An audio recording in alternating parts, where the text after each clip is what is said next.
Hello. So it is day, I think 15. Just got to the trail maybe an hour ago. It's freaking hot today. You can see the sweat, just like pooling. It's like 80 something at like 9 a.m. and humid. So, and July SOBO starters in August or in July. It's like hiking through a jungle. It's just so humid. I'm gonna stop. The Maine Roadhouse was really good. Shuttles to and from Trailhead. I'd honestly give it 10 out of 10. It's my favorite place that I stayed so far.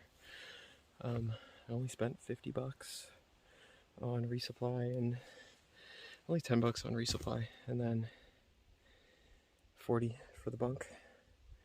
I think $10 or $11 for breakfast if you want it, but I decided to just eat a cheesecake brownie this morning, so maybe that's why I'm feeling so sluggish. But yeah, today is Crocker and Spaulding Mountains, so 4,000 footers, some serious elevation gain. Trying to go about 15 miles until there's supposed to be a PM thunderstorm, so we'll see how far I get. If I keep up this pace, I'll probably not make it to the 15 and have to stay at like the 8, but it's just so hot. I'm going to be using electrolyte mixes throughout the day to just get through this, and eating salty stuff because, yeah, I'm only like a mile and a half in and I'm drenched. So, yay. Can't wait to hike through this heat.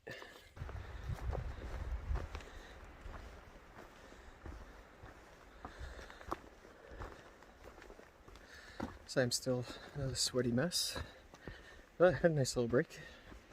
Ate some Pringles that I had left over. I think salty snacks are a must. I'm rolling with Pringles and Goldfish as kind of mandatory snacks during breaks. The electrolyte packets are good, but they get a little pricey, so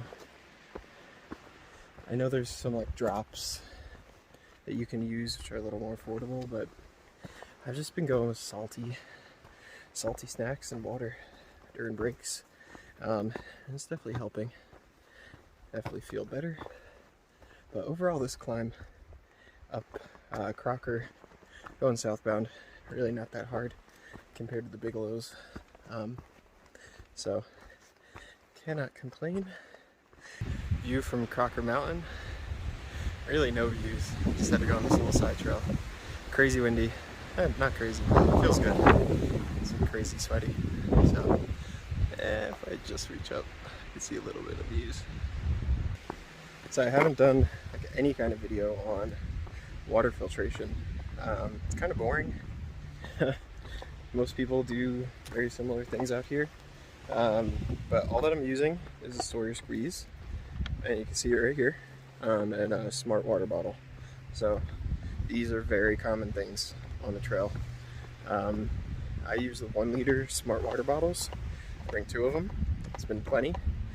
The Sawyer, as you can see, fits right on the top of the water bottle.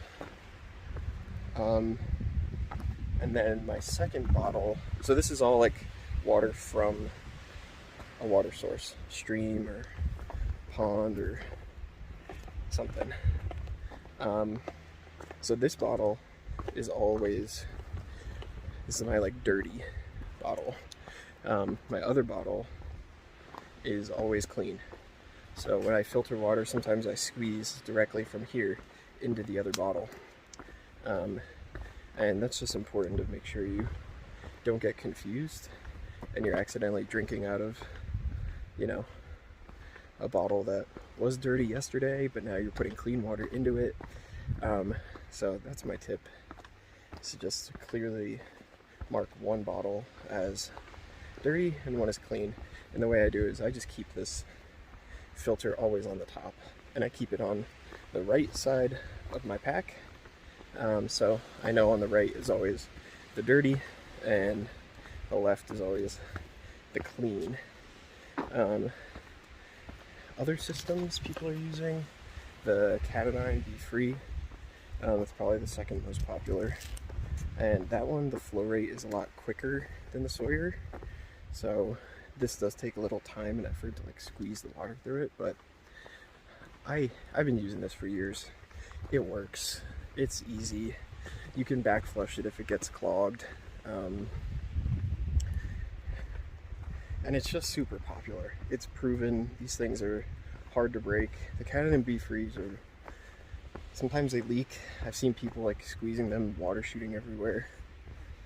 I'm just, you know, I know that this is like bulletproof, so I'm just gonna go with this. The only thing is the O-rings. There's like a little O-ring right at the base, like right here.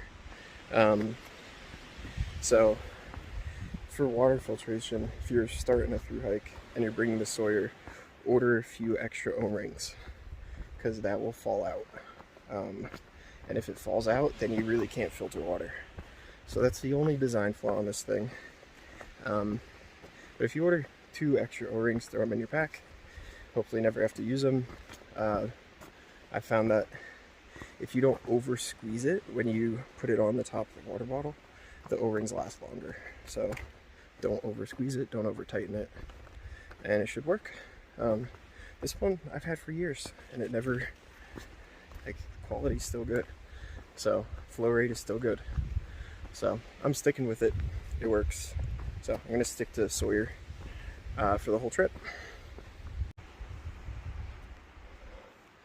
Just came upon this 2,000 mile mark. Not for me, of course, but for Nobos. I can imagine this is a huge accomplishment to get here. For me, it's probably like 190 something, just under 200. So, you know, still big accomplishment. But if you're going Nobo and see this, you're probably feeling great. I'm taking a little lunch break on Crocker or South Crocker Mountain, not sure. You can see Stratton Mountain, or not Stratton, Sugarloaf Mountain, right over there in the clouds. I might get a little better view later. I'm just eating this like meal bar, which is around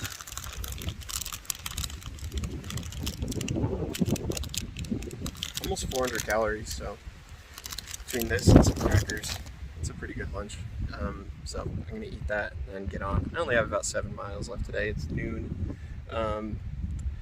Might check the weather. It's still some thunderstorms in the afternoon, so I'm not sure exactly when that is, but nothing really looks exposed. So even if it does rain a little bit, it's not the end of the world.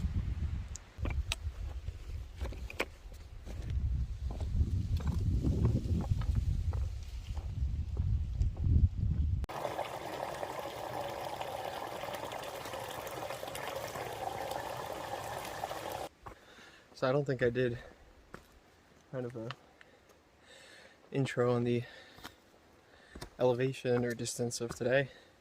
So no better time than when I'm doing the elevation. It's just right now.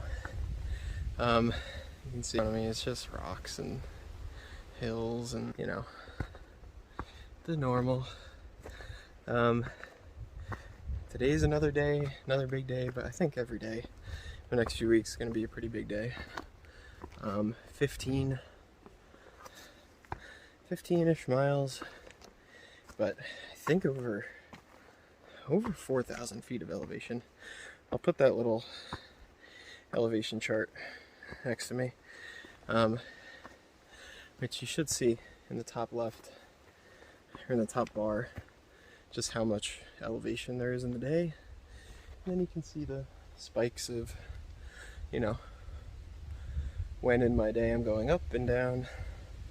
This day there was kind of a climb, then descending down quickly into a valley, then a climb right back up. So yeah, overall pretty big day, but yeah, I think everything from now on is going to be at least 3,000 feet, probably more like 5,000 feet of elevation gain and loss per day. So I'm getting used to it. My feet and legs not incredibly tired, so I think it's working, or at least I'm building up some muscle. So, but it's still hard. Nothing changes that. It's hard. Still on my way up Spaulding, or up to Spaulding, and it's still been this. Like, you can see the blazes. Go that way, go up. Yeah, lots of this crap. Pretty much, I think this is like the most scrambling I've done since Katahdin, to be honest. So, pretty hard climb.